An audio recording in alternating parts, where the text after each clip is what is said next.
Committee on Military and Foreign Affairs will come to order. I want to welcome everyone. Without objection, the chair may declare a recess at any time. I recognize myself for the purpose of making an opening statement. Good morning and welcome to the Subcommittee on Military and Foreign Affairs. I want to thank you to all of our members for being here today to examine the future of our defense procurement system. It's not lost on me the irony of starting a hearing 5 minutes late when I'm trying to get the DoD to do things more efficiently. Today's hearing will focus on a critical challenge, the outdated, cumbersome process by which the Department of Defense acquires new technology and how that process slows down the pace of innovation. The stakes could not be higher. If we want to outpace strategic competitors, we must modernize the way we identify, test, acquire, and scale cutting-edge defense technologies. South Carolina plays a vital role in our national defense industrial base. In my own district, Lockheed Martin builds the F-16 Fighting Falcon in Greenville, a cornerstone of American air power. Across the state, defense companies manufacture everything from aircraft to submarine components, but we must do more to ensure the next generation of innovators are inspired. We should be just as excited to see startups take root and thrive in our defense ecosystem. Unfortunately, for too many of those innovators, the path to partnership with the federal government is blocked by a procurement process that is opaque, rigid, and often punishing. The risk of entering the defense market, both in time and cost, deters even the most promising companies. And for those who try, many never make it past what many in the industry have called the, quote, valley of death, where transformative technologies die on the vine between prototype and production, often because of bureaucratic red tape. To be fair, there have been efforts to fix this, from alternate contracting authorities to pilot programs, but most reforms have been short-term, ad hoc, or have traded speed for oversight. What we need are lasting, transparent, and commercially available, viable solutions that enable agility without sacrificing accountability. Our witnesses today bring a wealth of experience from frontline military service to deep knowledge of defense contracting. They understand both the promise of innovation and the bureaucratic inertia that holds it back. As we'll hear, innovation thrives in environments that reward speed, flexibility, and calculated risk-taking, the very qualities the current defense procurement system too often discourages. A culture of risk aversion has led to 7 consecutive failed audits and spiraling cost overruns in even our most critical programs. But this is not a hopeless story. Reform is possible. Through modernization of our procurement system, we can remove barriers to innovation and foster collaboration between government and industry. I look forward to today's discussion and to exploring actionable steps to move our procurement system into the future, not only to keep pace, but to be leaders on the world stage. Thank you again to each of our witnesses for participating today, and I look forward to your testimony. I now recognize Ranking Member Subramanian for the purpose of making an opening statement. Thank you, Mr. Chairman. Thank you for holding this hearing. I'm proud to represent Virginia, especially Northern Virginia is home to some of the most innovative companies that do really important work with the Department of Defense to support our national security, protect our country, keep our women safe who are in uniform. And our district in particular builds the chips that power many of the military vehicles and the circuit boards they sit on, the military components crucial to allowing soldiers to communicate and fight and defend our nation. And we build state-of-the-art technologies, products that prepare us for the future threats and the future of warfare. We're getting prepared for it because of the work being done by our contractors in Virginia, and especially proud of all the small businesses as well that work with the DoD to try to bring innovation, because a lot of times innovation comes from small businesses who are trying to do things differently than the bigger businesses and the major players. But we need both. We need everything. And these technologies are so important to our national security, and they actually have a lot of applications in the civilian world as well. A lot of industries have developed because of investments that DoD made. The internet's a good place for a good example of that, for instance. And so I've spoken with many of these companies and actually visited them. And one of the things that I keep hearing is about wanting to see if we can sort of fix the procurement process and make it better. It's anywhere close to perfect right now. And, there's a lot of things that a lot of these companies have to face when it comes to DoD procurement, whether it's workforce challenges, budget uncertainty, and long and inflexible acquisition processes. These are especially true for the smaller businesses that don't have the budget to be able to anticipate what's going to happen in the future. They're going month to month and don't have the revenue already in place in many cases. And so we want them to continue to work with the DoD and all of our agencies and be able to innovate. And we have Ms. Oakley here today, and the GAO report that's released today talks about some of this and about how it can take over a decade to deliver essential capabilities to the field. And so, anytime I speak with folks in industry, they're also concerned about the uncertainty that Congress creates as well. Like these continuing resolutions, for instance, are hurting innovation. And, the private sector and our contractors have to make investment decisions based on what's going to yield the best results, and this uncertainty makes it difficult. And many hang on to cash reserves to cover for a shutdown or a CR so they don't have to lay anyone off. But in many other cases, they have to lay off a lot of really good people, and then it's hard to get them back. And so we want to make sure, one of the things I want to talk about today is how we can make things more certain for our contractors so that they can be responsive to the DoD and be able to deliver products on time, efficiently, and under budget. And finally, I want to talk about the workforce of the DoD. One of the things that will help with procurement is having experienced, knowledgeable procurement officers. And I'm concerned about some of the cuts that have been made at DoD, and cuts made especially to technologists and technology experts, or those who are actually leaving, being forced out. And so, if we really want to have cutting-edge technologies at the DoD, we need to have good technologists and good procurement officers who know which technologies we should be acquiring. And I'll give you one example. The Office of the Director of Operational Tests and Evaluation, or DOT&E. This office was created by Congress in 1983 to be an independent advisor to the DoD on weapons testing, and many contractors in my district work with them on this. And it provides critical checks on the acquisition process and makes our weapons systems effective, reliable, and safe. But last month, the administration significantly cut the staff there, including halting all of its work with contractors. And this has led to a ripple effect of cuts to other organizations that support this work. And we now risk moving inadequately tested technologies to the field, which will only add further delays and cost increases. And so I want to thank the chairman and to all our witnesses for being here today. And I was glad to see that our colleagues on the Armed Services Committee as well want to make this a bipartisan priority in the NDAA this year. And so I hope we can learn from this hearing today and take some of these findings to the Armed Services Committee and to others in Congress and find some real solutions. So thank you again, and I yield back. Thank you for that. I'm pleased to welcome our witnesses here today. We have Ms. Botner as the Vice President of National Security Policy at the Aerospace Industries Association. She has nearly 15 years of experience in shaping DoD acquisition and procurement policy in the Pentagon. We have Mr. Snellgrove, Senior Fellow with the National Defense Industrial Association. He's held senior positions in the U.S. Air Force, the Department of Defense, and on Capitol Hill, bringing a wide range of experience to today's discussion. Ms. Oakley is a director in the Government Accountability Office's Contracting and National Security Acquisitions team. She oversees GAO's portfolio of work regarding DoD acquisition policy and oversight. And finally, Mr. Schwarz is a defense fellow at the Coalition on Government Procurement and is no stranger to testifying before the House Oversight and Government Reform Committee. We welcome you back, Mr. Schwarz. Pursuant to Rule 9G, the witnesses will please stand and raise their right hand. Do you solemnly swear or affirm that the testimony that you are about to give is the truth, the whole truth, and nothing but the truth, so help you God? Thank you. Let the record show that the witnesses answered in the affirmative. We appreciate you being here today and look forward to your testimony. Let me remind the witnesses that we have read your written statement, and it will appear in full in the hearing record. Please limit your oral statement to 5 minutes. As a reminder, please press the button on the microphone in front of you so that it is on and the members can hear you. When you begin to speak, the light in front of you will turn green. After 4 minutes, the light will turn yellow. When the red light comes on, your 5 minutes have expired, and we would ask that you please wrap up. I now recognize Ms. Botner for her opening statement.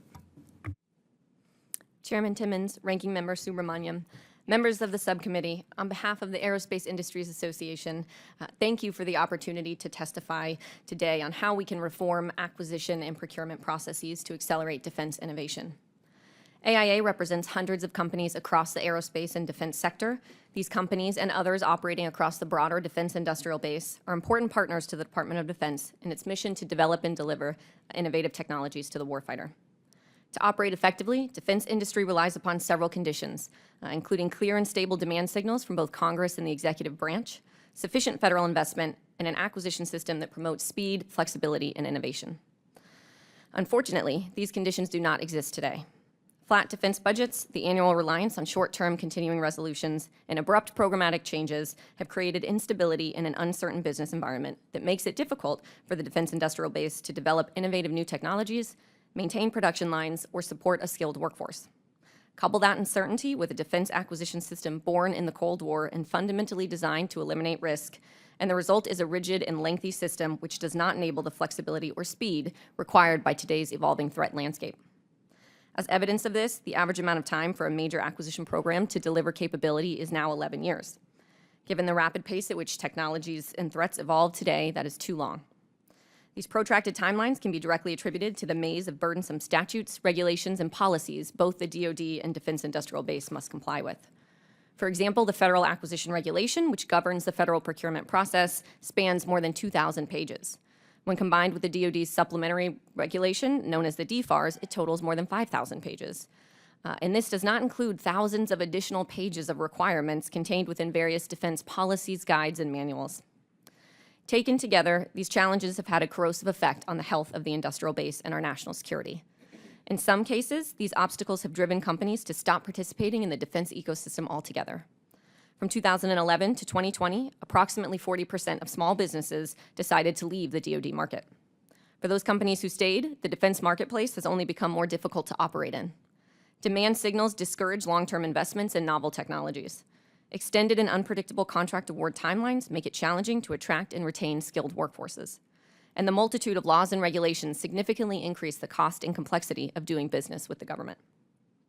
While the processes and regulations in place today were undoubtedly well-intended and put in place to mitigate specific risks, the cumulative effect is an acquisition system that stifles innovation, drives up cost, and struggles to deliver critical capabilities to our warfighter. We recognize that as we sit here today, conditions are ripe to tackle reforms that will fundamentally alter the statutory and regulatory framework that the defense industrial base must operate in. This is a unique opportunity, and we applaud efforts ongoing across the legislative and executive branches to tackle these long-standing challenges. We stand ready to partner with you in these efforts, and we ask that you keep several things in mind as you contemplate such reforms. First, we recommend an all-of-the-above approach to reforming the acquisition system.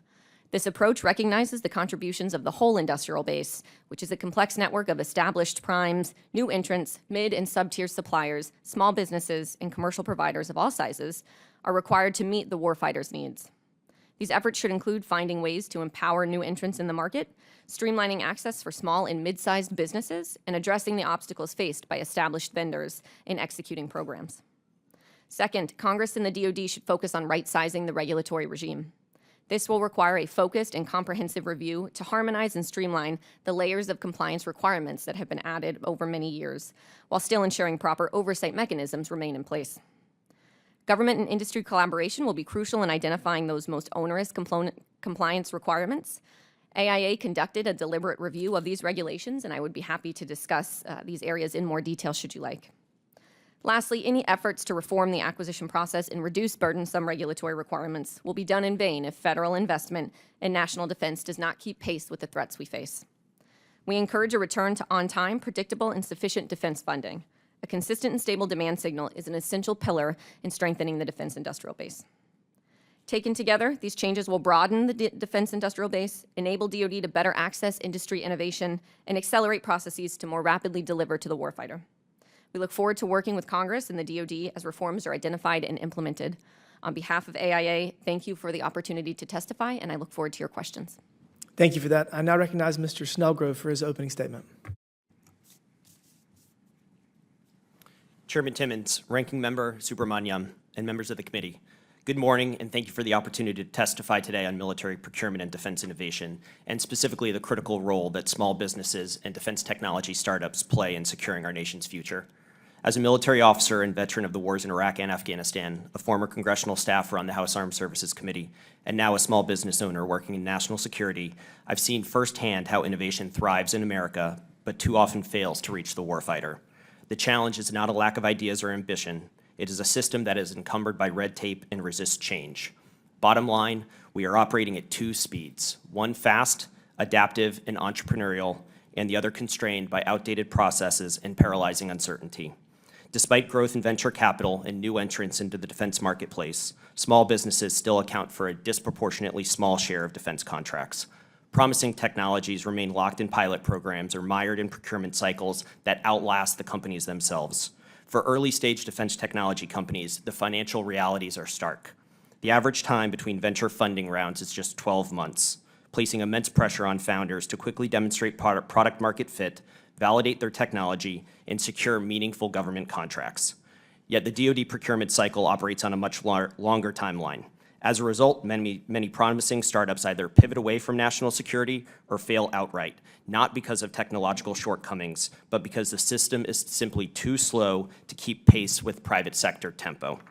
Fortunately, America's national security base is resilient and determined.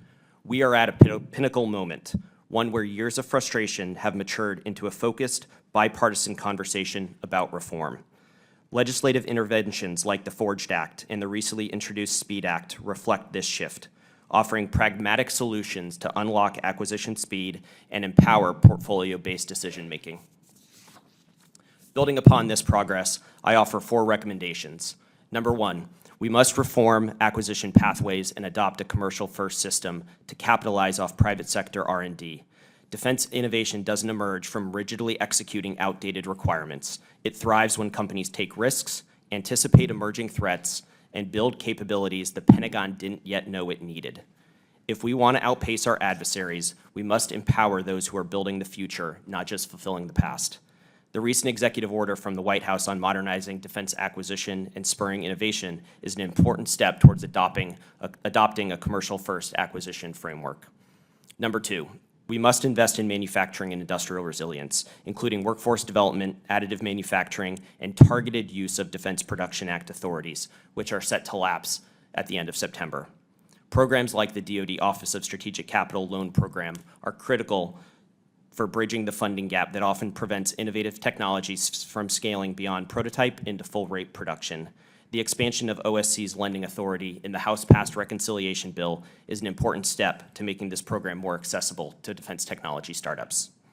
Number 3, we must confront the national security talent crisis with the seriousness it demands, recognizing that every breakthrough defense technology begins with an American mind, often shaped by a U.S. university and supported by federally funded research and development.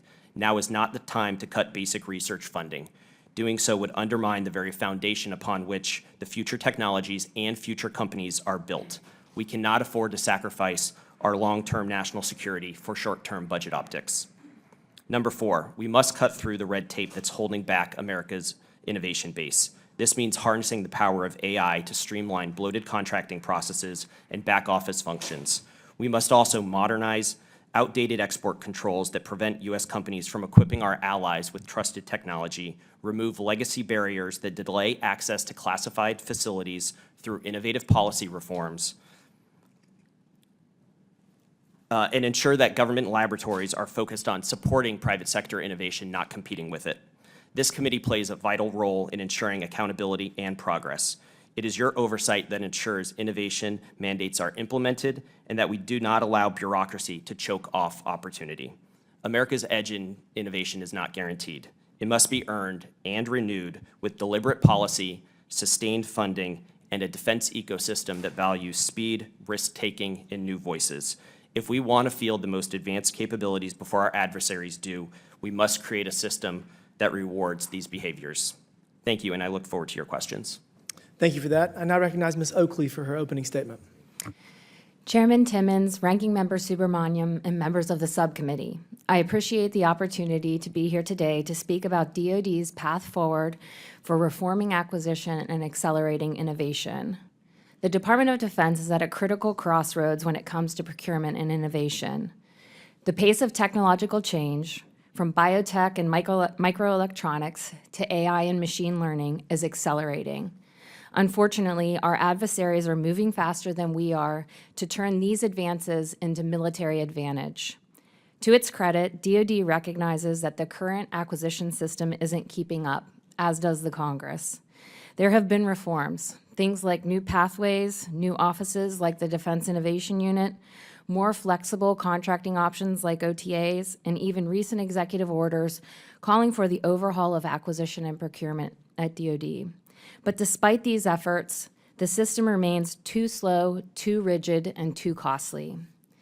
This morning, we released our 23rd annual assessment of weapons programs.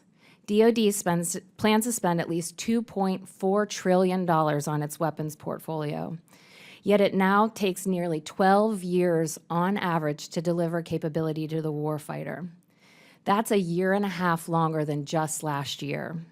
Why is this happening? A big part of the problem is that DoD is still operating with an outdated linear acquisition model. This model locks in cost, schedule, and performance requirements before the program even begins real design and testing.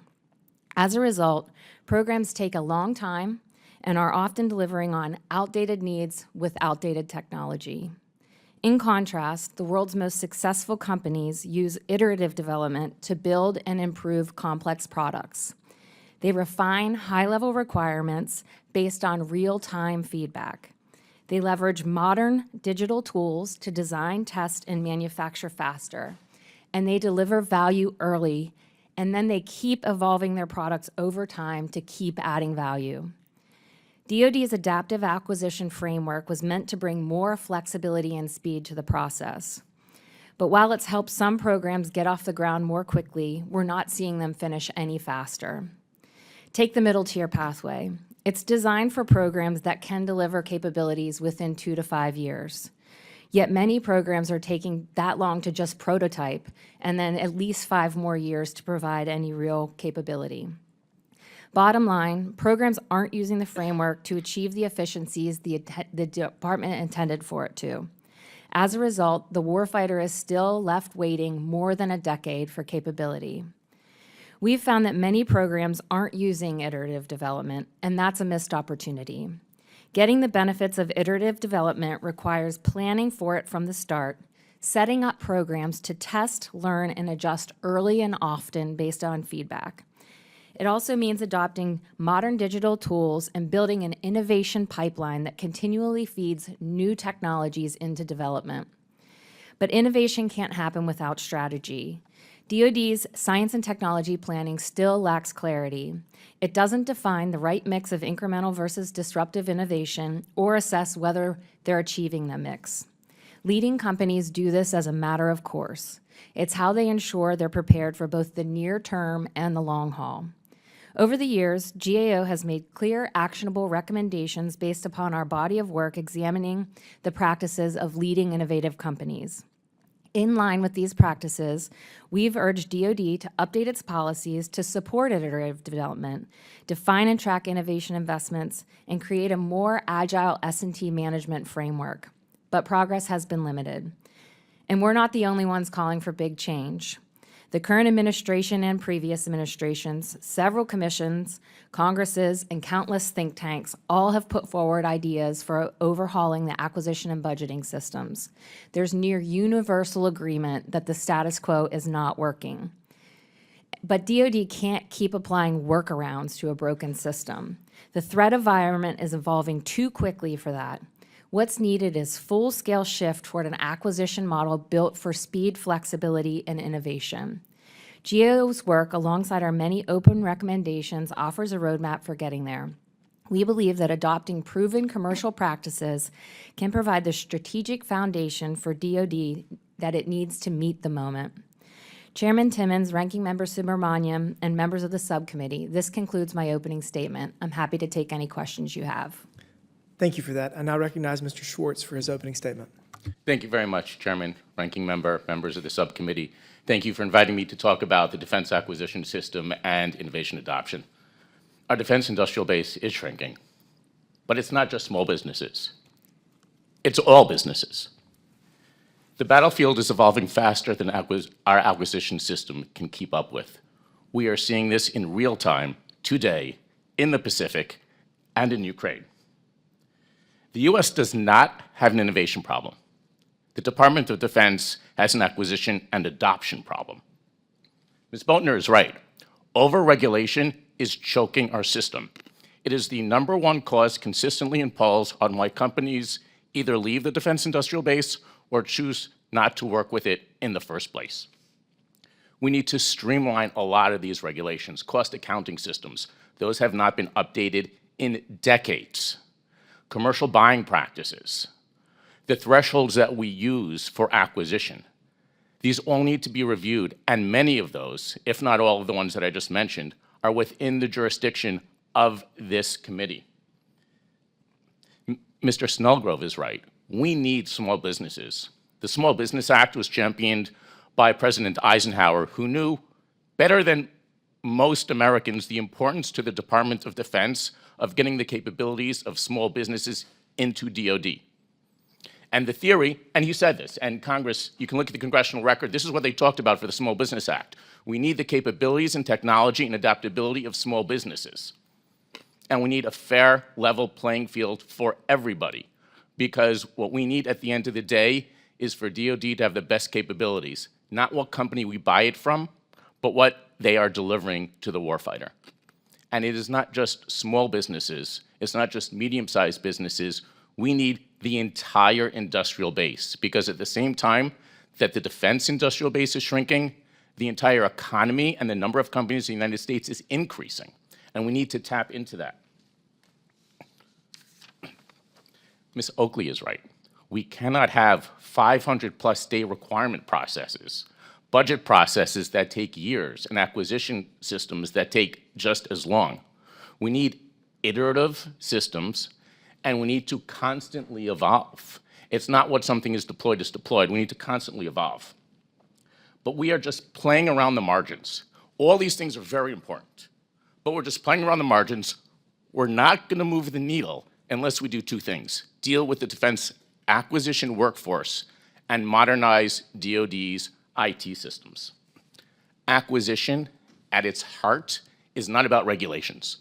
You can't legislate good acquisition. It is a human endeavor, and the outcomes that we see in acquisition depends on the judgment, the decisions, and the thoughts of the people that run that system, and we need the right people in the right place.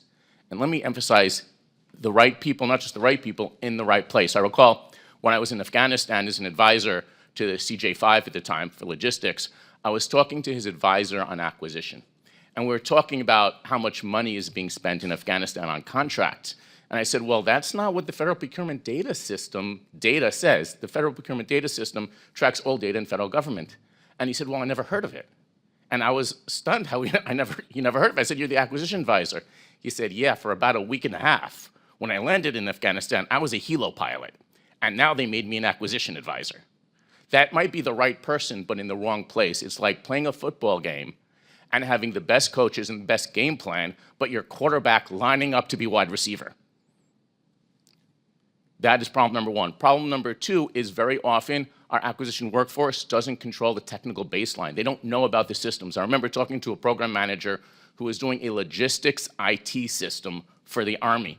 And I said to him, oh, is this your first time being a program manager? He said, yeah, it's my first time being a program manager. I said, are you a logistics guy? He said, no, I'm an explosives guy. So, but you know IT. He said, I will shortly, and picked up the book, SAP for Dummies, and showed it to me. Right? I'm sure he was a great explosives guy, but that is a problem. They did not control the technical baseline. And then what do? We have him be a program manager for 3 to 4 years, and then we rotate him somewhere else. So everything that he learned, he moves to another job that he can't apply anymore. And then IT. All of this depends on IT. Auditability depends on IT. Logistics depends on IT. Readiness depends on IT. And I'll give one vignette. There was an article this year about how the Army, when they need spare parts, 90% of the spare parts they need are parts that DLA has, so they would send in their IT system the request to DLA. And the Army IT system did not talk to the DLA IT system. So the parts never got there. That is not a regulation problem. That is not an access problem. That is a fundamental IT problem. We have planes, ships, weapon systems just sitting there not operable because of our IT systems. Until we address these issues, yes, overregulation, yes, iterative, yes, small business, those are all critical. But until we address these other issues, we're not going to substantially move the needle. Thank you. Thank you. I now recognize myself for 5 minutes of questions. Let's start with the big picture. We hear the defense industry call the procedures of going through the Department of Defense acquisition process the valley of death. Mr. Snellgrove, can you briefly define for the subcommittee what the, quote, valley of death looks like in DoD acquisition? And if you can, quantify its scale in terms of dollars lost? Thank you for the question, sir. Yeah, the valley of death specifically for small businesses and defense technology startups is, once we provide these small businesses with, in many cases, is a small business innovation research contract, so typically less than $1 million, to assess the feasibility of their technology for DoD use cases. The DoD has the largest SBIR program in government, and they've created essentially a front door for small businesses to engage with the DoD.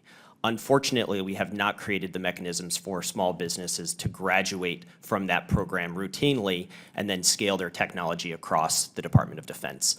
And as a result of that, they are losing access to hundreds of billions, over $100 billion in potential procurement in each and every annual appropriations bill. Thank you for that. Ms. Botner, can you give us an example of how long a non-major defense acquisition program takes?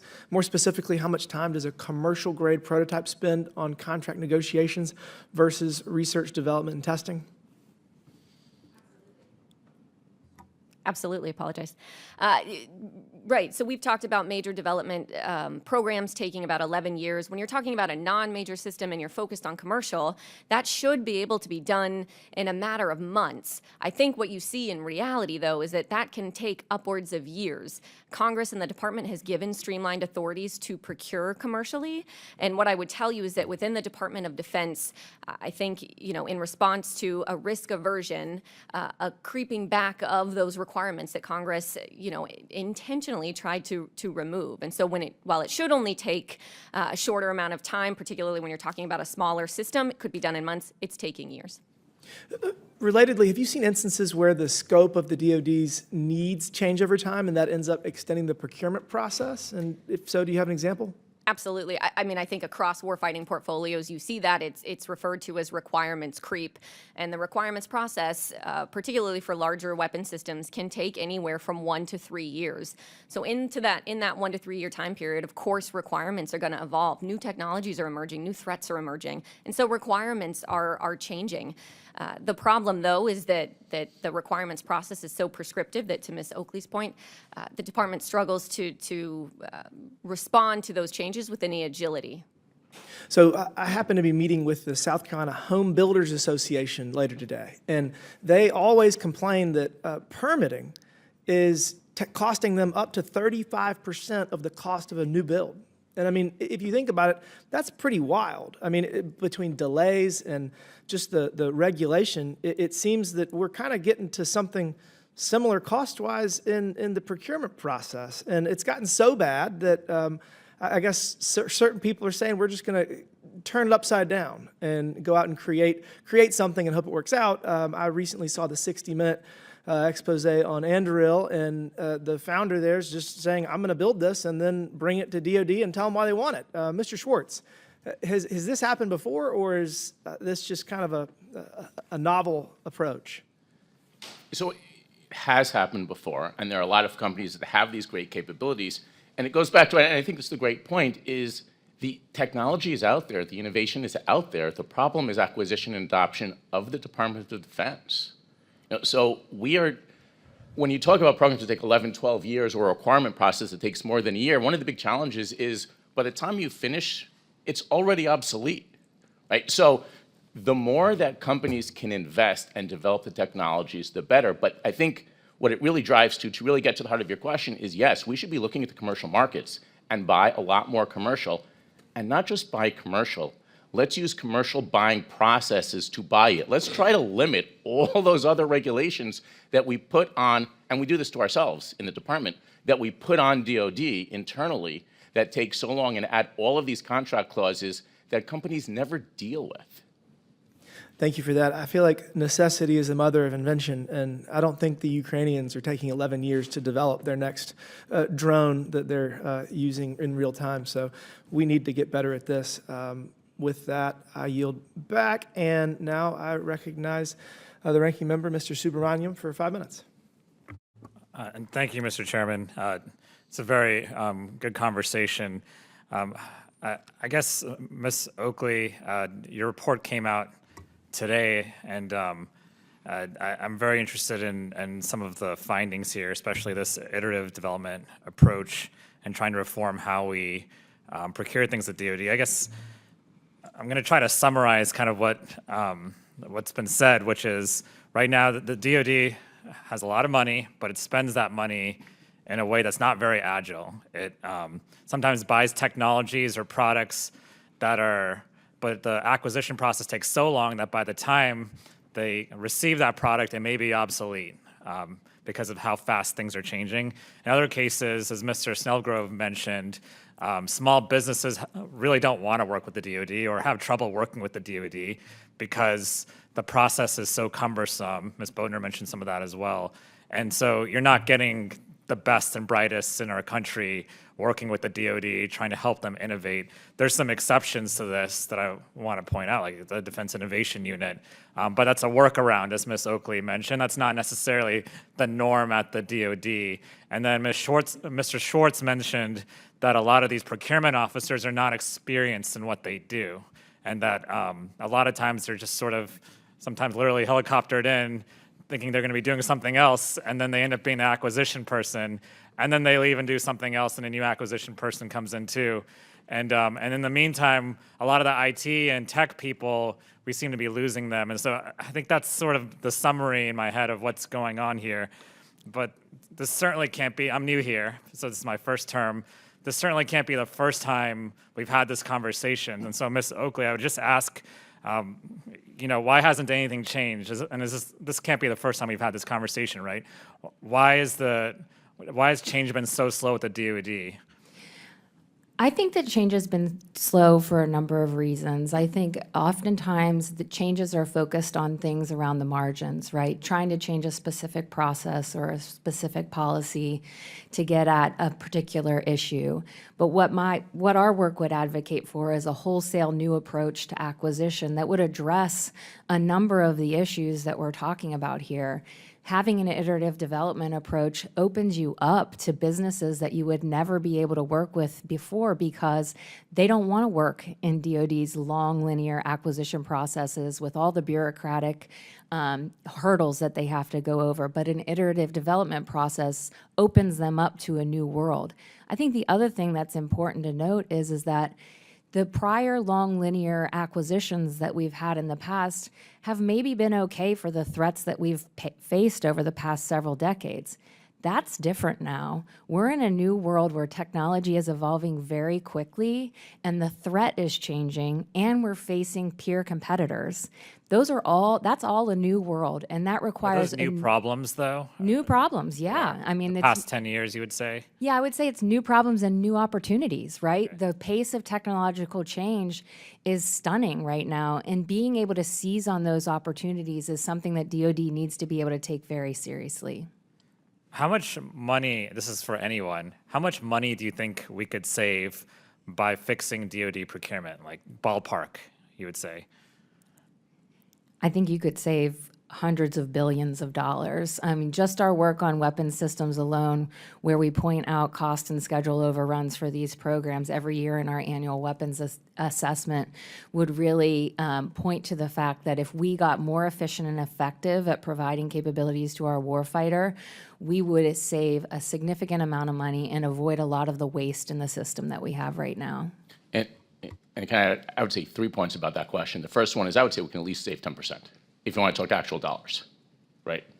But I want to make 2 other points. We would get things faster. We get them into the field faster. That sometimes is more important than some of the cost savings. And 2 is we would get better capabilities at the same time. There are companies, I know companies that will not offer their front top technologies to the Department of Defense. They'll sell them the second or third generation technologies, but not the first. So we're talking about three things. We're talking about cost savings, and it could be significant. We're talking about how fast we get these capabilities into the hands of the people that need it. And it's just not warfighters. Yeah. It's the logistics systems like we talk about, so the right things get to the right places so we can fix things. So just summarize, because I'm running out of time. Sorry. So by doing DoD procurement reform, we would save hundreds of billions of dollars at least. I think it's actually more.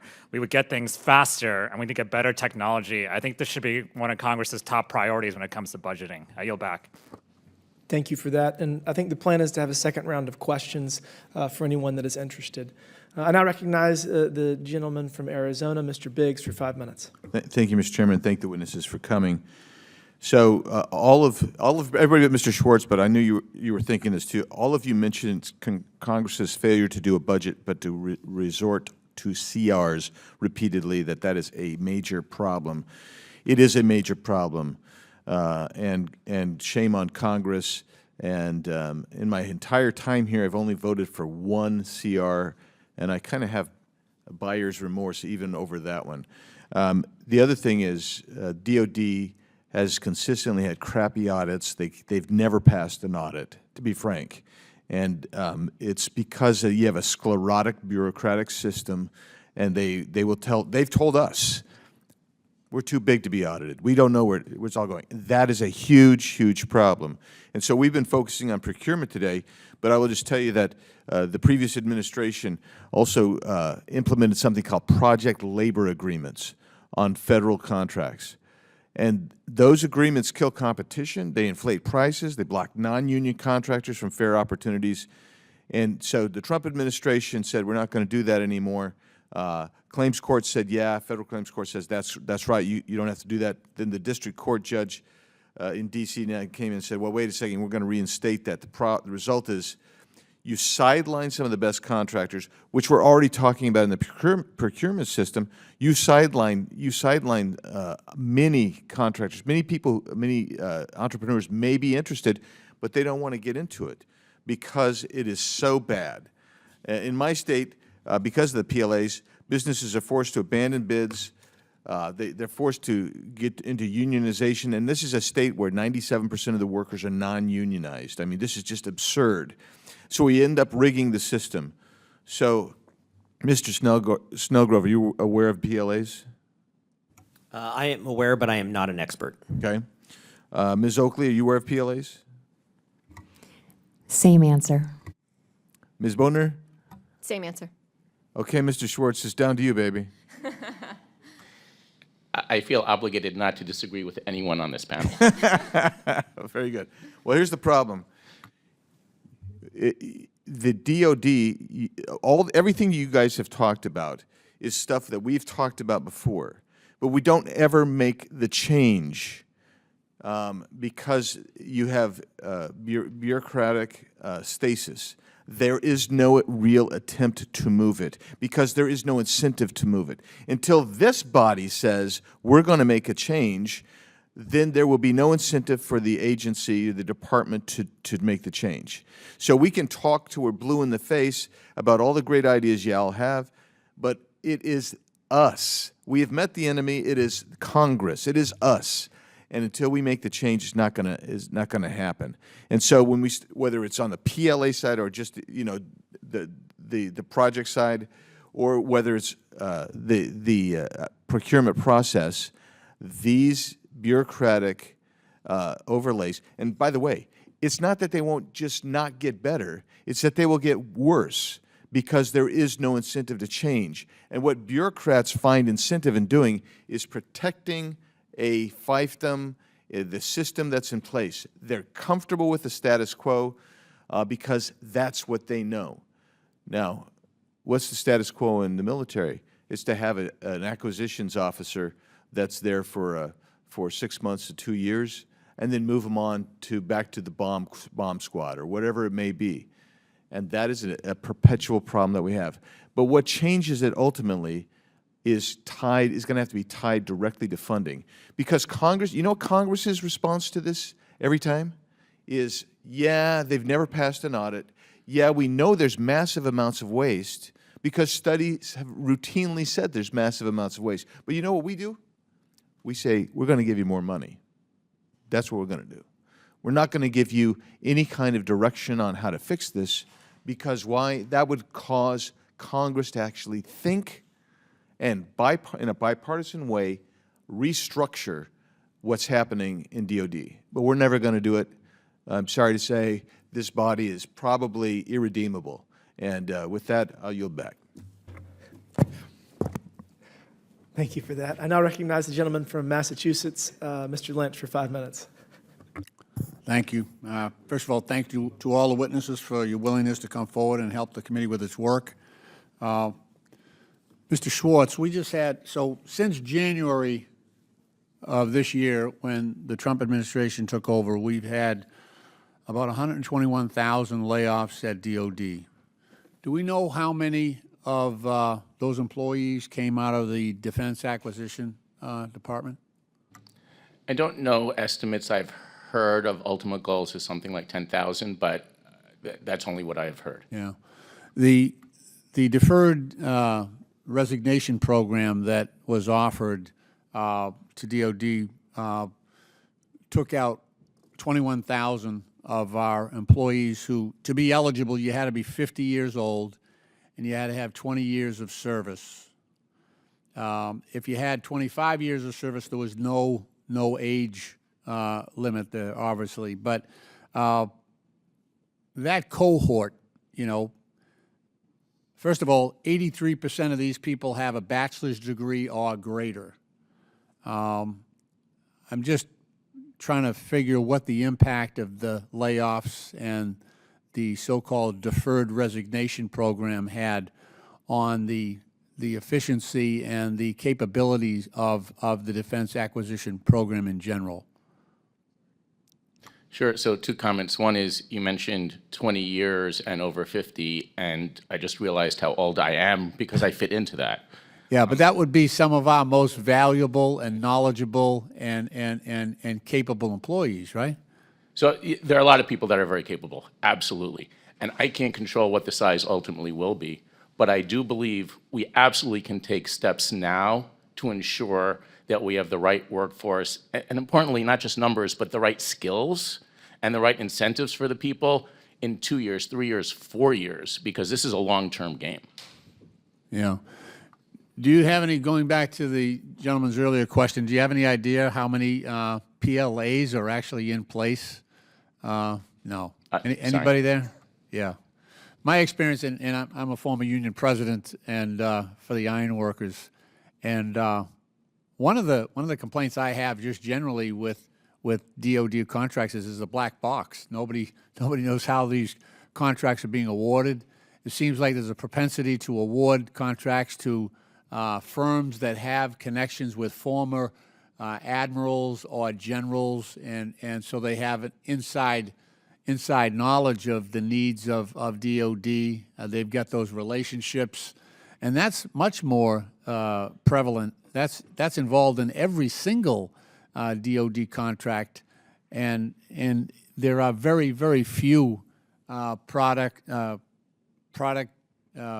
development programs or any contracts at DOD in acquisitions that have a PLA. They might do it to build a warehouse or something like that, but there's very few of those. I don't know of any that are in place right now in the entire United States. But those programs, a PLA would require that those individuals working on that program go through an apprenticeship program, that they're highly skilled. You know, I think electricians, it's a 5-year apprenticeship program.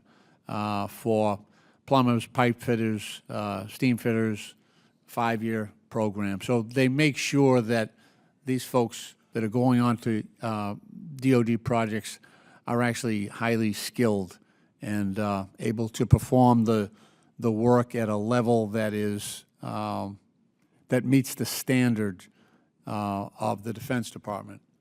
What do you think would be the most impactful change that we could make in this whole acquisition process in order to generate some of the savings that we talked that are there potentially that exist right now. I know we're talking huge numbers, but are there one or two things? I'm not asking for a silver bullet, but the most important changes that we can make to actually glean those savings that we desperately need. Yes, invest in IT systems. And I'll just give two examples. And I think we talked about this last time. DoD does not have a world-class defense travel system, right? There's the defense travel system. You could actually go onto YouTube and you will hear rants by uniformed personnel about their travel system. You could actually see it. It's interesting. So DoD tried to put in a new system because DTS had about $1 billion of improper payments, right? Well, we don't know what happened. So they had a system. They did a successful other transaction and a successful prototype, and they could not implement it. A commercial system that is used ubiquitously around the world by Fortune 500 companies, they could not implement it. It wasn't a problem with the system, it was a problem with DoD. That cost money. Yeah. We can save money on travel, we can save money on logistics, we can save money on maintenance. We're buying more planes because we have readiness rates which are so low, we don't have enough to fight with. We could save a lot of money. It's like investing in college if we did the IT systems right. Thank you, Mr. Chairman. I appreciate your indulgence. Thank you. Yes, sir. And I can talk about DTS all day long. It's really terrible. I now recognize the gentleman from Kentucky, Mr. Comer, for 5 minutes. Thank you, Mr. Chairman. Ms. Botner, the Defense Intelligence Agency recently released a report addressing the status of the missile threat in response to President Trump's goals of building a Golden Dome defense system. How vital will procurement modernization be to the success of that particular initiative? It'll be critical. You know, what they're contemplating with the Golden Dome will certainly be a major defense acquisition program, meaning that it will be subject to the most stringent requirements that currently exist across the acquisition system. And so, you know, subject to schedule delays and cost overruns, as most of our major defense acquisition programs are. So you agree strengthening public-private partnerships will better advance this project and strengthen and make the President goals more doable and efficient? Yes, absolutely. How do you see the government and industry working together to obtain this goal? It seems like this would be a challenging project for public-private partnership, but I don't see any other way for this to happen. Yeah, the technical aspects of this program will be incredibly challenging, and I think, you know, as much communication between all of the players in the defense industrial base and the technologies that exist to enable such a system will be critical as the department kind of really identifies the requirement and gets into the weeds of what they're going to ask for from industry, and it should be informed by what is resident across established primes, new entrants, small businesses who can all play in this ecosystem on this program. Thank you. Mr. Snellgrove, your experience spans active military duty, government service, and private industry. How have you seen public-private partnerships benefit the Department of Defense? Congressman, I've witnessed firsthand from my time in both Iraq and Afghanistan where public-private partnerships using university-affiliated research centers, federally funded research and development centers have all contributed technological advancements to the warfighter. I think, you know, currently you have a lot of great technology coming out of the private sector that's being largely funded by private sector research and development. So to your earlier question about, you know, how is Golden Dome going to be successful, I think it's leveraging a lot of the private investment that is going into space, commercial space specifically, that is going into you know, small unmanned aerial systems that will contribute to that whole picture. Yeah. The reason I ask these questions, obviously I support public-private partnership, and there's no doubt in my mind that we have to partner in a big way with the private sector to keep up with the threats that we face from China and other countries that are investing heavily in their military budgets. But many of my colleagues on the other side of the aisle often criticize private relationships with government contracts, maybe because they don't like who the owner of the company is or whatever. They may not use pronouns in their website or for whatever reason. So I think it's important that we face the reality that we have to have public-private partnerships, and it would be nice if we could do that in a bipartisan manner. And I think President Trump's expressed a desire to focus with this Golden Dome project with, try to have and make it a bipartisan project. I hope it is, Mr. Chairman. That's my goal. So we'll see if that happens. But thank you all for being here. Mr. Chairman, thank you for holding this subcommittee hearing. I yield back. Thank you. I now recognize the gentleman from Maryland, Mr. Mafumi, for 5 minutes. Thank you very much, Mr. Chairman. I want to thank you and the ranking member for calling us together on this. Obviously, I want to thank those witnesses who are here in the room for your testimonies and for some of your insights into what's going on. If you hear some disdain coming out of members of this committee, it's because this fight and this discussion has gone on for a long, long time, and we're all getting weary as a result of it. We all agree that there are massive amounts of waste. We all agree that regulations and processes are too burdensome to sort of get around and to get over. We all believe that we've got to have a situation at particularly DOD, but elsewhere also, that creates innovation and gives it a chance to succeed. And I think we all believe that this DOD acquisition process leaves a lot to be desired. What's left unsaid, I think, not just where we are, but how did we get here and why aren't we moving forward? And I would submit that the firing of the Inspector General is not the way we want to go in situations like this, and the absence on these matters by the Secretary of Defense is not the way we want to go. It's not to knock either of them. It's just to say that, as someone said earlier, if you're sitting around waiting for United States Congress to pretend to be the cavalry, you'd be waiting all day long because there are too many intricacies that prevent this huge body from moving forward, unfortunately. And if you think you've got red tape at DOD and some of the other agencies, we invented it. We have it right here. And so that's why it appears to the onlooker that we can't seem to get anything done. So I would just submit for consideration another thought in all of this. The gentleman from Texas, Mr. Sessions, and I head up a committee where we have been dealing with this matter for several years now. And what we are finding are two things. Not only is there massive waste, but there's also massive fraud. And that's why I think in many instances you don't see the movement that we would think would be coming internally. $10.8 billion in documented fraud over the last several years. $10.8 billion. This is the Department of Defense. And before us in the continuing resolution, an increase in 13% of the appropriations so that more fraud, in my opinion, can take place. I have said repeatedly that there's got to be some direction from the top down on this. I mean, you're doing your job, we're trying to do our job, but time is ticking away, and, you know, this fraud is absolutely massive. People are making all sorts of money, retiring on it, waving a flag like they're true blue Americans, and at the same time their hands are in the cookie jar.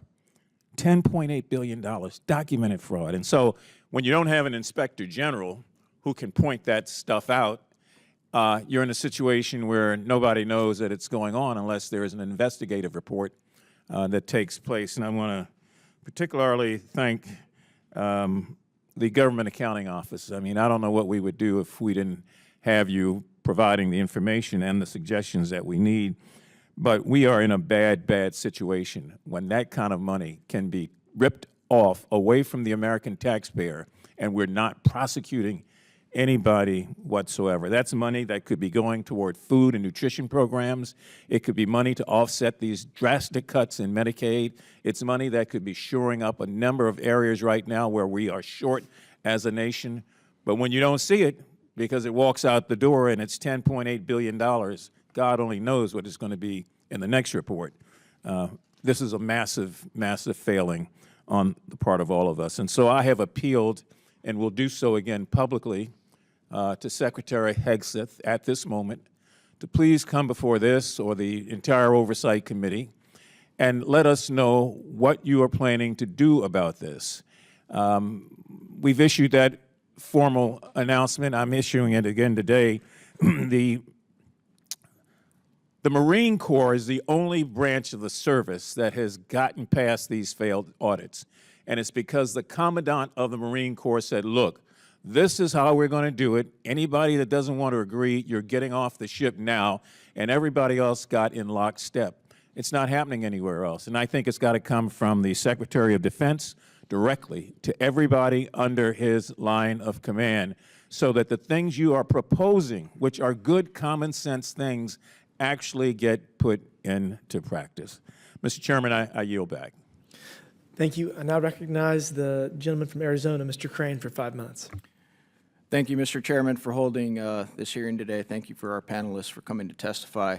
I know this is a very important topic, reforming procurement to accelerate defense innovation. It's obviously important because we have a lot of threats around the world who are developing their weaponry very quickly, and the battlefield is ever changing. We also have a Defense Department that has a massive budget. We all know that. You know, we also have a Defense Department here that continues to fail audits. But I want to start with you, Ms. Botner. You previously served as a Deputy Assistant Secretary of the Army for Strategy and Acquisition Reform. Is that correct? Acquisition reforms are important, but I'm also concerned about the revolving door of senior military and procurement offices leaving the DoD and taking jobs at large defense contractors. With their influence, they are able to leverage military relationships to negatively influence procurement. One example of bad procurement practices is retired Rear Admiral James A. Murdoch and retired Captain Tony Parisi used their influence to fund the procurement of the Navy's infamous Littoral Combat Ship and the Defense Civilian Human Resource Management System Software Development Program that was 6 years behind schedule and more than $280 million, that's 780% over budget until Secretary Pete Hegseth announced its termination. The work of these former military officers on the LCS ship resulted in the procurement and continued deployment of flawed ships that cost the taxpayer billions of dollars and put crew members at risk. Undoubtedly, someone continued to champion the Defense Civilian Human Resource Management System otherwise it would have ended a long time ago. My question, how do we ensure that the hiring and work reforms for some of the acquisition officers so U.S. taxpayers aren't holding the bill for failed projects like the Littoral Combat Ship or the Defense Civilian Human Resource Management System software, ma'am? Absolutely. I think it's an important point. There are restrictions in place for folks leaving the department and going elsewhere so that they cannot use kind of their information or relationships to push contracts in any given way. I think, you know, to the best of my knowledge, myself and others comply with those restrictions. And specifically to contracts, if you've ever touched a specific contract or even that portfolio area, you are prevented from being involved in any of those discussions with that agency for different periods of time moving forward. What are those time periods, Ms. Botner? Depending on the level of position that you held, they range from 2 years and can go higher. Different presidents have set different specific year-long restrictions, cooling off periods based on their administrations. Do you think those time periods should be increased? I think that's probably not a call that I should make, but should leave it to Congress to determine in the executive branch. If that is the case, how did this example that I just read with the Littoral Combat Ship happen in your estimation, ma'am? Again, I don't know the specific details of that. Potentially, perhaps the right restrictions were not in place, but I'm really not familiar with that particular situation. Ms. Oakley, would you like to take a stab at that? I'm also not familiar how that particular example happened, but the approaches that we're talking about today to advocate for change within the department could play a role in limiting the ability for something like that to happen. So in these new approaches, you're not locking in these long-term contracts on these big mammoth acquisition programs that then you're stuck with one vendor for in perpetuity. These new approaches would enable shorter-term contracts that focus on an initial capability and then be able to open up the aperture for competition through things like modular open systems, et cetera, that would enable other companies to get involved. And so I think, you know, I'm kind of tangentially answering your question, but what we're talking about today would help to prevent the situations like you're talking about. Thank you. I'd also like to submit for the record an article from the Quincy Institute for Responsible Statecraft. It's called March of the Four-Star Generals, the Role of Retired Generals and Admirals in the Arms Industry, and I'd like to read a quick section. In another prominent case, General Without James- objection, so ordered, sorry. Thank you, sir. In another prominent case, General James Mattis went to bat for the blood testing firm Thoronis while he was serving as commander of the U.S. Central Command, then joined the company's board upon leaving government service. Mattis pressed the Army to buy the utilized Theranos equipment, as he acknowledged in an email to Theranos CEO Elizabeth Holmes, uncovered by the Washington Post. It basically goes on to say that Theranos was later charged, two of their executives were charged from the Securities and Exchange Commission, described Theranos as an elaborate, years-long fraud in which Holmes exaggerated or made false statements about the company's technology, business, and financial performances. And on that, I yield back. Thank you. And I recognize the gentleman from California, Mr. Garcia, for 5 minutes. Thank you, Mr. Chairman. Thank you to all of our witnesses for being here as well. And I also definitely want to agree with a lot that was said by both sides of the committee today. And I thank you again for your time.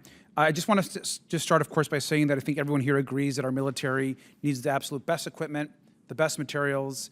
Those that serve our country also deserve, of course, the absolute best weapons, the best ships, the best planes, whatever we can provide. I think we all can agree. And we all have, of course, a responsibility to safeguard our national security. At the same time, as has been said already, that we know the Department of Defense still can't pass an audit. I believe it's the only department in the government that consistently, every time there's an audit process, consistently essentially comes back and says we're not able to do so, which I don't think anybody thinks is acceptable or a way to actually operate any type of organization. Now, the F-35 fighter jet, for example, will cost us $2 trillion over its life cycle, and we know that just that one jet alone is often delivered late, often can't fly, and has had numerous issues over the years. And that's just one example of all different types of aircraft, other types of equipment that we have seen that have had massive delays, massive cost overruns, and where the technology oftentimes is not working right. Now, we do know, of course, that taxpayer money is being wasted. I don't think there's anyone can disagree with that statement, and I agree with the ranking member that if we really want to save money and actually be efficient in government, we should be looking at trying to save this waste, particularly the Department of Defense. And I want to also, note, I think it's interesting, we've had a lot of conversation in the broader Committee on Oversight, and certainly I sit on the DOGE subcommittee about efficiency and about waste, yet we have yet to discuss the Department of Defense. And there is so much opportunity that I think both sides of the aisle have been interested in actually trying to cut some of this waste. And I think it's been a real missed opportunity on the behalf of this administration and certainly on behalf of the DOGE subcommittee. So I would encourage our colleagues that are working on DOGE, not just on the committee, but across the government, to focus on the enormous amount of opportunity and work there is to do in the Department of Defense. Now, I'm concerned, like many, that one of the president's first moves was to fire the Inspector General over at DOD, who of course has official responsibilities for holding the department accountable. And I continue to have very serious concern about Secretary Hegseth's ability to do the job. That's my personal opinion. But I think we do have opportunities to work on a bipartisan basis to improve our systems. Now, we've seen the number of major defense contractors has shrunk, actually, from about 51 down to about 10. That's not a positive change. I think anytime you actually lose competition, It's harder for new people to enter the marketplace. It's harder for new ideas to enter and provide new models of functioning. And it also will, I believe, stifles innovation. And so the idea that less and less and less contractors are now being used, particularly on major projects at the department, I think should concern everyone in this committee in a bipartisan way. This also, of course, just creates more opportunities for higher costs and failures. We know there actually has been some progress when we look at space procurement. In 2019, the department set up a space development agency, which has been an important partner for the private sector. I'll note that back in my hometown of Long Beach, we have one of the largest concentrations of space and aerospace development in the country. As mayor, we helped develop the Space Beach program. It's a major part of our economy in Southern California. My team, though, has heard directly from space companies that we may be losing some of our recent wins. There have been reports suggesting that some of the Space Development Agency's programs, called the Tranche 2 and Tranche 3 Transport Layers Program, could be terminated or consolidated. These programs within the space community are incredibly important. Canceling them, their opinion is, could threaten national security. So, Mr. Schwarz, just briefly, could you just talk about the importance of the Space Development Agency to the growing space industrial base and how that maintains competitiveness and national security? Absolutely, and I believe this administration and the last administration have both focused on space. Space is a new frontier, as it were, in not just for the Department of Defense, but frankly, all of national security, independent of the agency. You know, after we went to the moon, and after a while, we did cut back on some space investments, and that came back to haunt us, right? And cutting key development efforts in space will take a long time to recover. So, as Ms. Botner was saying, and this is particularly important not just for the Department of Defense, but for industry, consistency and understanding what the rules of the game are important, and it is important to make those investments and keep those investments, because it's a lot cheaper to do things consistently than cut programs and have to recreate everything and get that entire team back and start from scratch. Thank you very much. I yield back. Thank you. I now recognize the gentleman from Virginia, Mr. McGuire, for 5 minutes. Thank you, Mr. Chairman, and thank you for our witnesses for being here today. The strength of our defense industrial base is critical to maintaining our national security and military readiness, but we face real challenges with our supply chain and a burdensome acquisition process. These challenges threaten our ability to equip the warfighter. We do need more competition, and we need something, a phrase from the movie Top Gun, we have a need for speed. We've atrophied in just about every way possible, and God forbid we need to go to war. We want to make sure our men and women have a chance to win, that they can win the fight and come home alive. One of the key challenges is with additive manufacturing. The DoD has a slow and complex qualification process, which makes it difficult to rapidly adapt innovative technologies. Ms. Botner, apologize if I said that wrong. Why is it so hard for the Department of Defense to qualify parts produced through additive manufacturing? And can you give an assessment of DoD's current attitude towards additive manufacturing? I think the department's current attitude is actually one in which they want to embrace it and want to adopt it. You're right, though, they are getting mired in the process to certify and qualify parts. I think taking upwards of months to years to certify and qualify any one additively manufactured part, and the concern there is risk aversion, frankly, right? I think when we're not talking about flight safety or safety critical parts, perhaps some additional risk can be taken on the certification and qualification process for select parts. Again, it's all balancing, to your point, the need for speed with the appropriate need to balance, and it's always trying to find what that balance is between speed and risk management, but there's absolutely opportunity to do that here. So Ukraine has a goal of 4.5 million drones in 1 year this year, and we have a goal of about 10,000. You can see where if our enemies have that ability to capacity and speed, it's going to be a problem. So, Ms. Botner, also, how often do your member companies lose promising suppliers due to time and complexity of a traditional DoD procurement? All the time. That is one of the #1 problems that they raise that when they talk to us is suppliers up and down the supply chain will walk away, particularly commercial suppliers. So when you're talking about drones, when we try to force government unique requirements down the supply chain and we don't allow them to use some of the streamlined commercial processes that have been made available by Congress, they will walk away because they have other marketplaces. There was a Navy amphibious ship due to deploy in San Diego, I believe January 7th, but they had a hinge that broke that moved a big door. And so the manufacturer said, we might be able to give you that door in 18 months.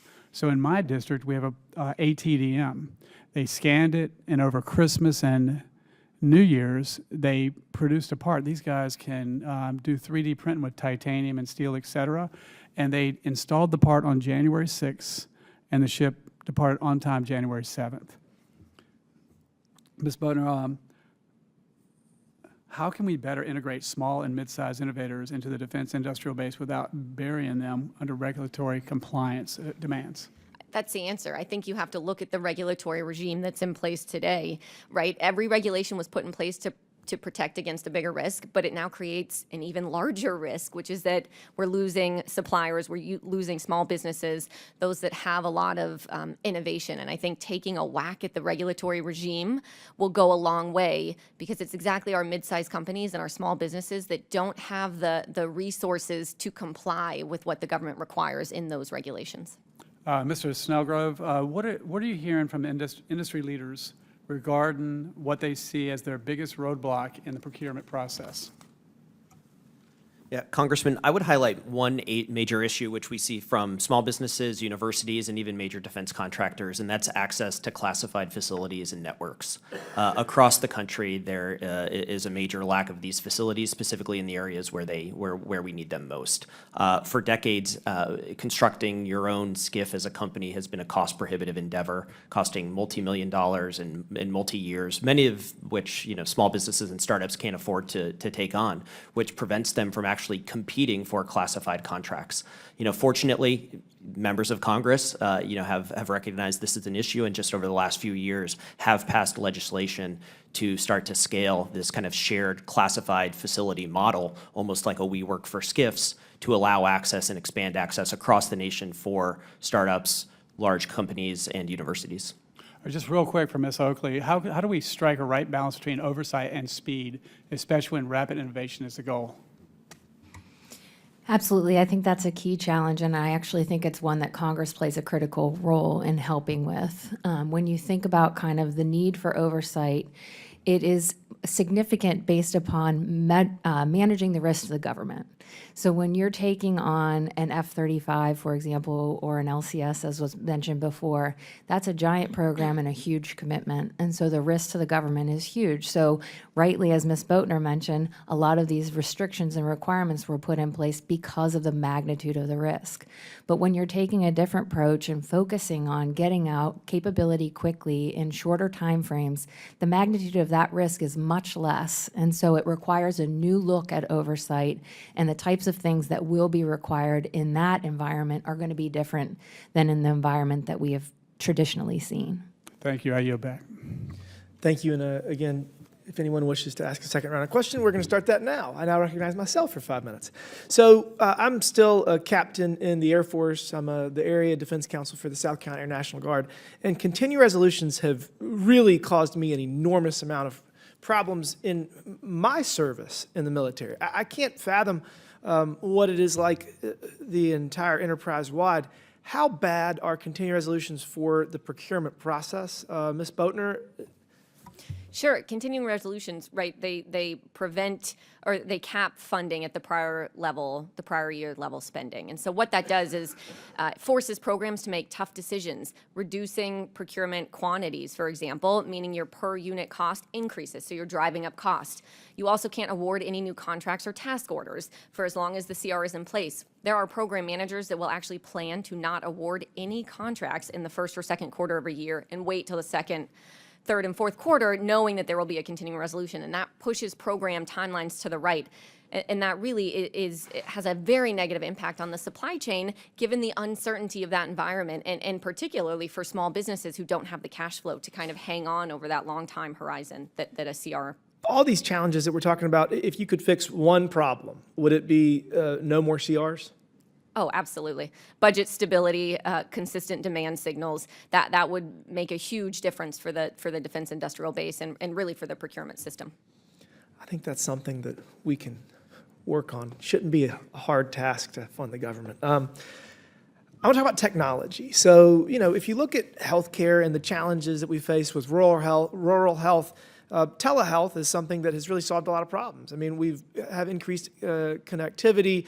Everybody's got a phone that has a camera on it, and that's still kind of emerging, but it's mostly developed, and that has been a huge help in delivering healthcare to tens of millions of Americans. How do we use technology to address this challenge? What can we do to harness all these emerging technologies to streamline these processes? Mr. Schwarz, any thoughts? How much time do you have? Sorry. There's a lot, and I'm just gonna start a little bit. Digitized acquisition. Right? We don't have IT systems to do acquisition. We don't have an IT warehouse, as it were, of all the IP that DoD owns to know what they own already. How much are they paying somewhere else? What rights do they need? We don't have a good centralized system that we can share on what commercial items, what determinations we've made in the past. These can be solved with IT. I hate to say it, I don't know the answer to this question. Mr. Schwarz, does every branch of the military have their own procurement system? Or does it go through one clearinghouse? So,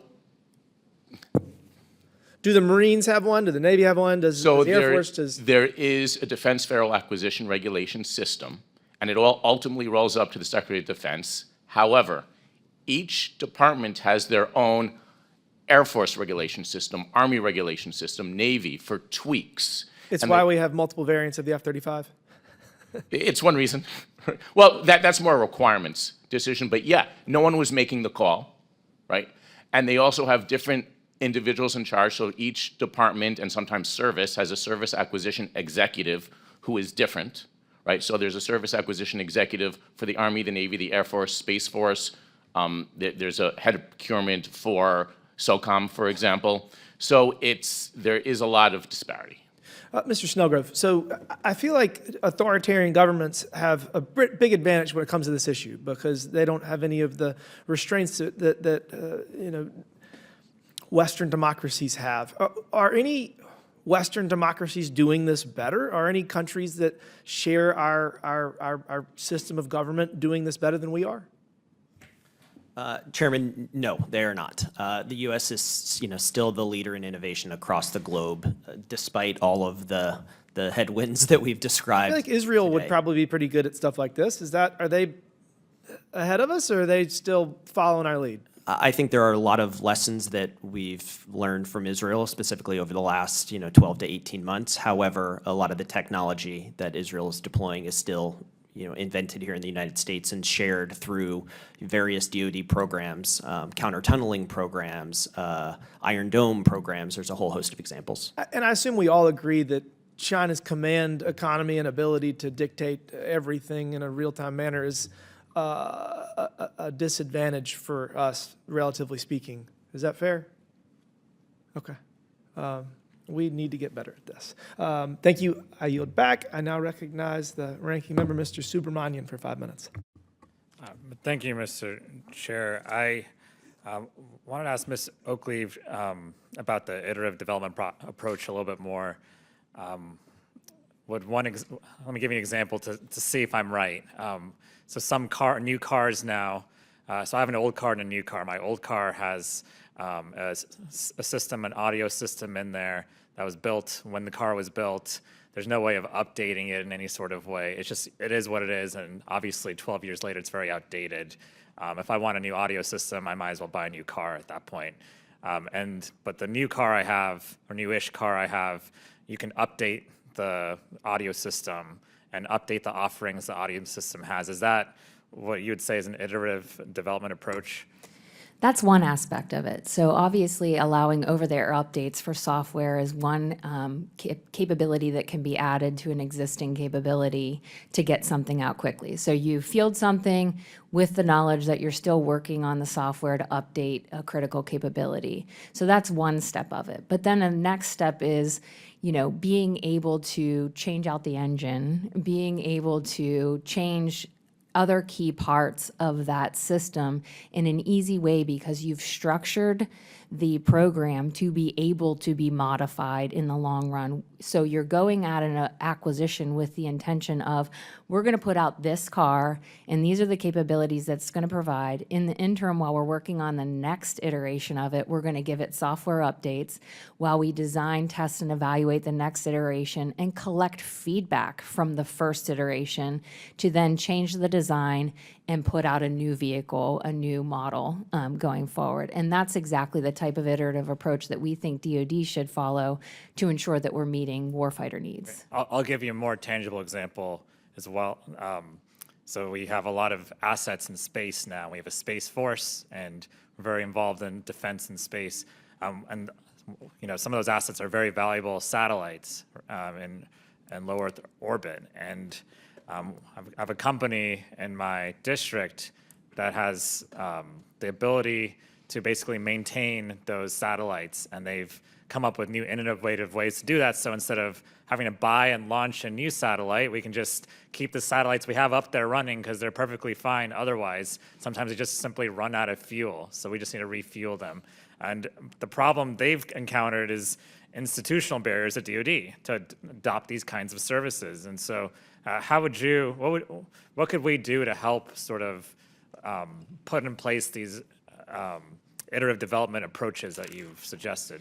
Yeah, DoD needs to change its acquisition process, and this starts with budgeting and requirements. The way the current requirement set is, where current requirements are developed is that these very specific, exquisite requirements are developed right from the very beginning, before you realize the art of the possible in some cases.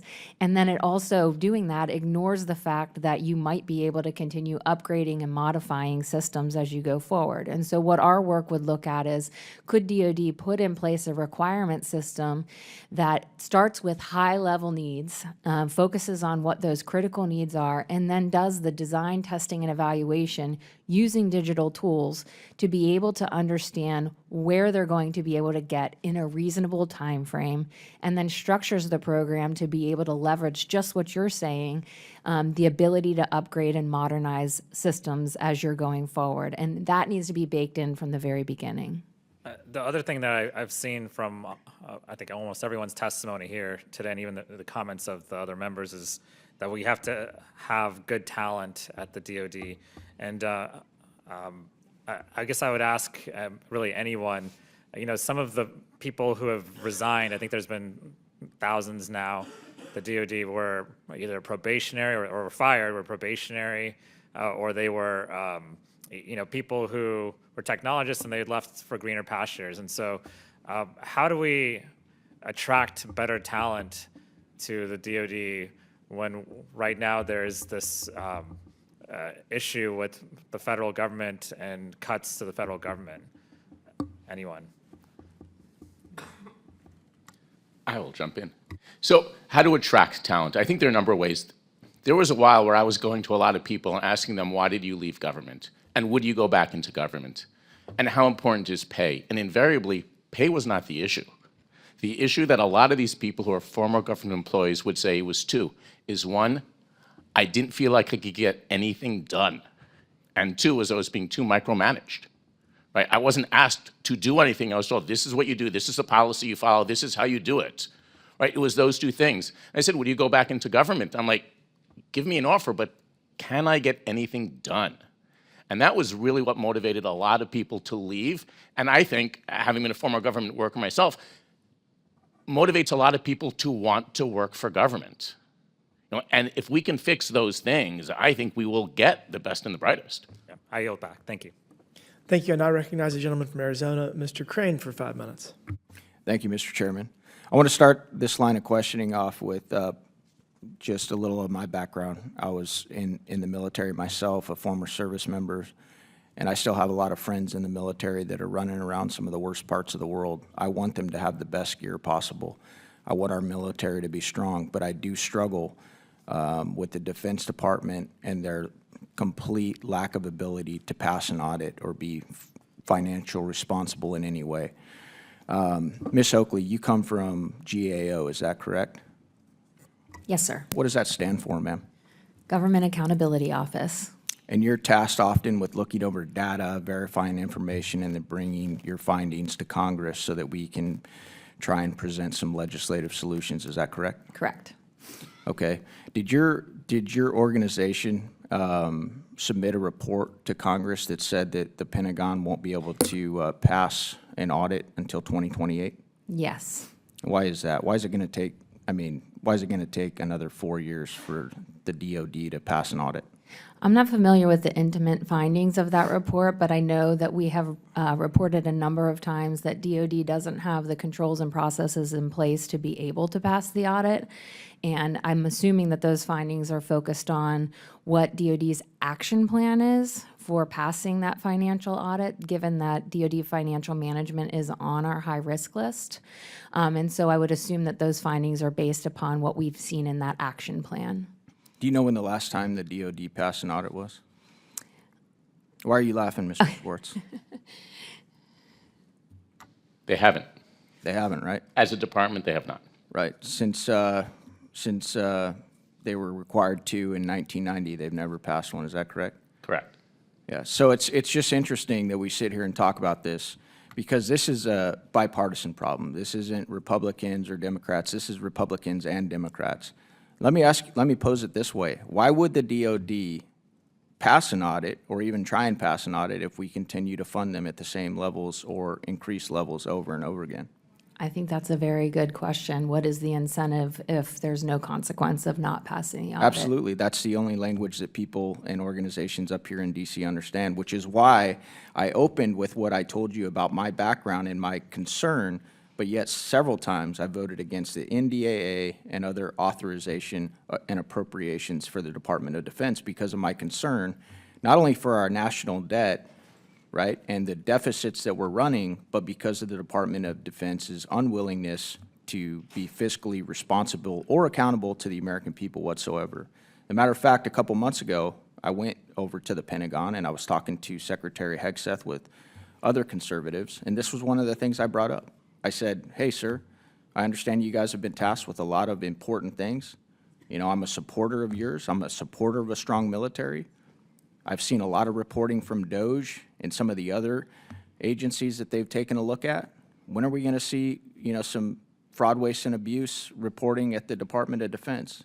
He did tell me that, Eli, those guys are right down the hallway, and if you'd like to go talk to them, you're more than welcome to, and you will be seeing something come out of there. I just want it to be said that it is a concern, even for many Republicans, that, hey, the Department of Defense needs to get its fiscal house in order. And I'm glad that one of my colleagues pointed out that the Marine Corps is actually doing this. I think it's great, and I'm not surprised that it's the Marine Corps that's, you know, leading by example. But I hope to see the other branches and leadership at the Pentagon and the Department of Defense start to get its fiscal house in order. And I am a bit concerned about your report, ma'am, that says that it's going to take another 4 years for us to get a clean audit at the Department of Defense. And I wasn't exactly sure that your answer covered the reason for your organization stating that. I can take that for the record and get back to you as Does to the anybody reason. else have anything to add on that? Why it's going to take another 4 years? So I will add one of the challenges is the IT systems. And when they were bought and put in place, they weren't done in a way that thought about audit to begin with. Okay. Thank you. I yield back, Mr. Chairman. Thank you. One moment, sorry. In closing, I want to thank our witnesses once again for their testimony today. I now yield to Ranking Member Subramaniam for his closing remarks. Thank you, Mr. Chairman, and thank you to the witnesses today. And we had a great hearing. And this is my first DoD procurement hearing, and I hope it's not the last. But it sounds like we've had some before. But I hope that this time we actually make some of the changes that are being recommended today. Read through all your testimony, heard some of it, heard some of your answers. A lot of great ideas, a lot of smart people in the room today. So let's actually do some of it. And one of my concerns is that we're hearing the right things from both sides of the aisle, but we're not getting action. And so I go back to the personnel example. We had a lot of great technologists that have either been pushed out or just left or even got fired who could really help us with IT procurement. And we have a lot of procurement people who are leaving because they simply are fed up with being there or because they don't want to work in this environment. And so we're going the wrong direction in personnel. I'm not sure we're going the right direction in several other places. Someone mentioned in their testimony about something about federal labs. We're firing a lot of scientists in our government. Someone mentioned in their testimony about budget uncertainty. We just did another CR. I'm already nervous for the next CR. And then someone even mentioned in their testimony something about manufacturing industrial resilience. Well, I actually talked to a company that manufactures products for the DoD, and they're concerned about tariffs and the fact that the 20% increase in making everything will be passed on to the DoD and passed on to the taxpayers. And so we're going the wrong direction so far early in this administration. So while the talk has been good, what's happening and what's actually been the action has not worked out and been in line with that talk. And I really appreciate some of the comments from both sides of the aisle, but this one ugly bill, beautiful bill, whatever you want to call it, that we just passed, increases defense spending and makes no mention of trying to audit the DoD or reform procurement or do anything of the sort to try to get things under control when it comes to how dollars are spent over there. And so I'm not seeing a lot of actual change. I'm just seeing a lot of talk so far. So I do hope that this can be bipartisan and that we can actually work together on real changes. The best way to change something is to actually start doing it. And so I hope we can do that. And I'll end with a couple stories from my district. I had one company that said that the DoD will often ask them to make a product. Sometimes that product hasn't even been invented. They actually have to create a product that doesn't exist on the market or anywhere else. And they have to put their own R&D dollars into this. And so going from CR to CR, getting mixed messages about what they should be producing and how they should produce it is tiring and it's costly. And so they've decided to start opening a commercial business, and their goal is to get out of the defense business altogether. And we've seen that over and over again. And as others have mentioned, less companies are working with the DoD because why would you? They're a terrible customer right now. And so I have another story about a small business who's doing the same thing, and only they don't have the cash reserves like the bigger companies. And so they don't have a choice but to get away from trying to sell to the DoD, even though they have great products, and others have mentioned that as well. And finally, I talked to someone who left the DoD. They didn't take the deferred resignation, but they were going to leave anyway. But they were fed up, as Mr. Schwarz mentioned, about the environment at the DoD, about all the rules they have to follow, about all the contracting officers they have to work with, about the mixed messages they get, and how they'll have a mission-critical product they're working on with the contractor, and then that project will go out the window 6 months later. And so it's very difficult right now, and we have to see actual changes. I look forward to making those changes, but we need to actually act instead of just talk. Thank you again. I yield back. Thank you for that. I now recognize myself for closing remarks. My friend from Arizona said that Congress was irredeemable. I don't believe that to be the case, and I don't believe that this hearing would reflect that. I think that we had good, productive conversations. I think that we are all interested in streamlining the procurement process and saving taxpayer dollars, and then delivering the best possible weapons to our warfighters. And peace through strength is not just a saying, it's what we have to do in order to continue to be prosperous and continue to have the impact that we've had on the world for 250 years. And as we seek out waste, fraud, and abuse to try to streamline our costs government-wide, the Pentagon can be no exception. And if anything, it's probably the spot that we can find the most cost savings and deliver the best results.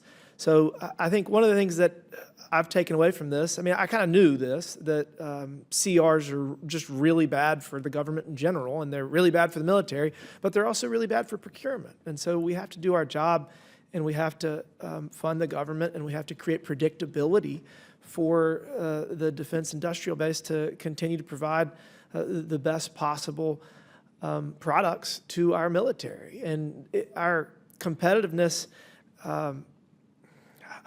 our national security depends on it. And I'm afraid that we're to the point where the procurement process, the development of new technologies is becoming an emerging national security threat. And as we see what countries that are faced with live or die scenarios are able to accomplish in a short period of time, it makes me even more concerned. But I do think that maybe we can learn from countries that we've given tens of billions of dollars to, and maybe take some of the lessons that they've learned from the wars that they are engaging in. I really appreciate all of you being here today, and I appreciate my colleagues across the aisle for a productive hearing, and we will definitely be following up with additional questions and try to see what we can do legislatively to solve some of these challenges we face.